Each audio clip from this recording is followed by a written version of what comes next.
We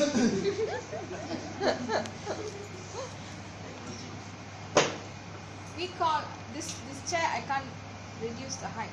Problem ni. Tak boleh. I duduk ke dia turun lah. There you go. That's why before we put them on prosthesis, we do stool stepping. The stump part will go, it's like approximation, right? So the stump get used to weight bearing. Stool stepping also for proprioception as well, isn't it? So we practice this. Once they are confident, that's one easier lah. When you want to put them on the actual prosthetic donning, when you want to don, it's easier. They get already dah biasa kan with the weight bearing effect. So you do. So it's not like you don and you get them to walk an hour or even half an hour or 20. It doesn't work like that. You don, you try 1 strike, 2 strike, then you take out and see whether the stump can get used to it or not. Any breakdown anywhere or not. You worried about that, especially if it's a diabetic. Once cut, you know, healing is going to be a big issue. So we have to off and on make sure. Okay, really, then you have to start talking about static and dynamic balance. Part of the gait. Okay, so how do you do static dynamic balance? Static, you push left and right. This is a good leg, let's say this is the affected leg lah. Either BK or AK is the same thing. Lateral weight shift, side to side, medial lateral weight shift. Then forward, backward. So the stump and the socket get used to the forward weight, backward, side weight, and every angle the stump should get used to weight. Because when you walk, it's getting weight distributed everywhere, isn't it? So that once you have done this, you're confident, patient can do, no breakdown. Every now and then you got to take out and check. Don, doff, you know. It's quite tedious, kena rajin lah. Patient also must be motivated. Tak boleh lah give up sikit banyak. So much work. I don't want to do, they cannot give up. Physio also have to motivate them. You also cannot give up. You also cannot like so much of things to do. Parents get frustrated.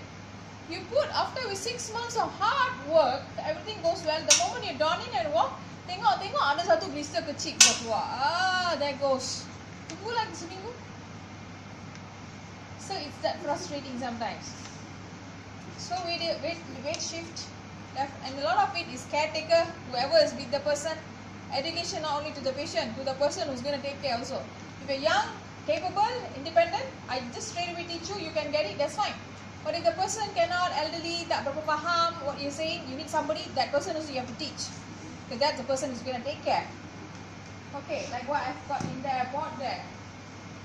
20K, gate, and then check the stump, and then making sure it's right at the end of the socket. Okay, then you do the static balance, medial, lateral, AP and all that. Then once AP, medial, lateral, static balance is good, then we do a strike, stand, gait training. That means this is the prosthetic leg. Can you see the weight really goes in this leg? First, you're taking a strike stance. This is stance phase. Come back to the leg. Look, a lot of it is looking visual kan. Kalau AK ini artificial knee, it has a hinge. But how much am I to bend? I don't know, that's not my joint. So a lot of it is looking, visual feedback. Because that gives them the estimation. That much of locking. That much of weight I put, it will lock. Understand or not? If I put less weight, it's not going to lock, it might buckle. Got it? So that's a matter of a lot of training, proprioception here. How much weight I put, I can sense here, right? My proprioception will tell me that knee will lock. So over time, I should be able to do this without looking. That means I'm able to do this without looking. Kalau I can do without the parallel bar, I can walk outside. I'm safe. I know how to handle it without falling. So strike stance training. It's called strike stance training, because you're taking a strike. It's a stance training on the prosthetic leg, back swing. Okay, got it?